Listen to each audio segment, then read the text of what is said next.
This is Flint, Michigan. It's located 57 miles northwest of Detroit. It has a population of 96,000. That's down over 100,000 from its peak in 1960. It has a poverty rate of 41.2%, with over half of the children in the city living in poverty.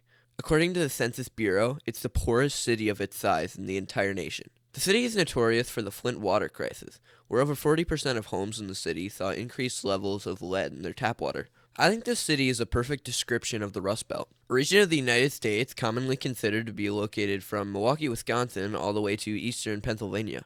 Over the past 60 years, nothing has seemed to go right for these cities in the Rust Belt, experiencing extreme declines in the economy and population.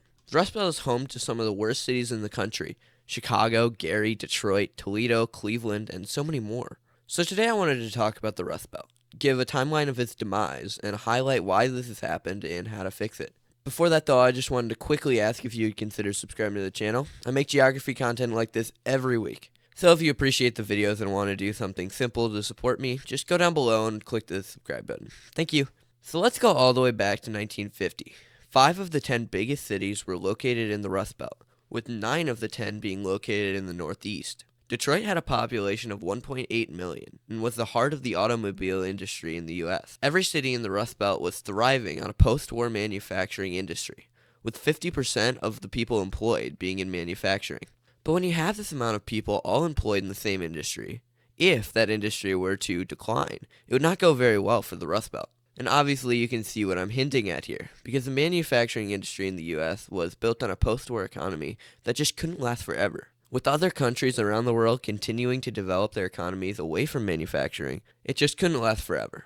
The 1950s were also important for another reason, because while the Rust Belt was seeing its peak, the air conditioning was slowly becoming widespread, with over 1 million being sold in just 1953. This meant people could live in places like Florida and Arizona without worrying about literally burning to death. And anywhere in the United States was fair game. And since places down south where it's nice year-round and you don't have to worry about winter were very attractive to the families of the 1960s, people started to move away, with jobs coming with them.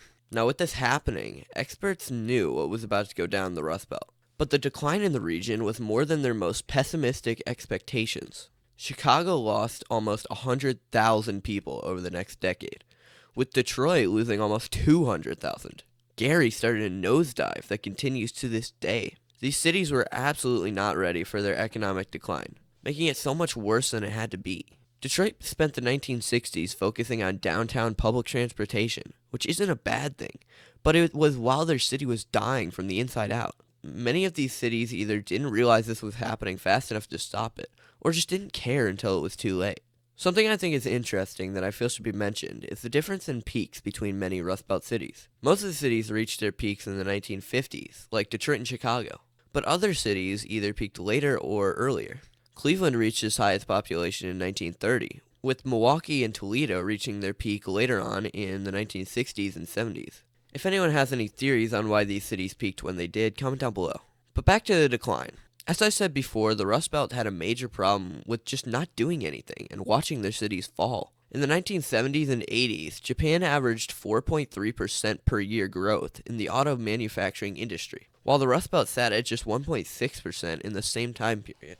The steel industry doubled in Japan, while remaining just constant in America. This most likely came from a lack of new technologies and adaptation in production, coming yet again from just a lack of wanting to do anything. Economic decline was obvious and inevitable in the area, but I can still say that the Rust Belt killed itself, at least in a way. You can see exactly who did something about this decline and who didn't. My favorite example is something that might get me a few comments, and that's Massachusetts. This state could very easily be considered part of the Rust Belt if it had taken a different path, but it had adapted, finding new industries to run their economy. I think a lot of Rust Belt cities could look like this if they had done everything right. Sure, cities like Detroit and Chicago were always going to experience more decline than Boston, no matter what they did. But these cities are in absolute shambles now, because they didn't do anything at all. So back to the history. The 90s were probably the worst years for the Rust Belt, because this was the last decade that it was completely left to die. There's no revitalization or evolution in their economy, when there obviously needed to be. But slowly, as the century turned, these cities finally realized that what they were doing was just not working, and they needed to start trying something else. These cities started investing in other sectors of the economy.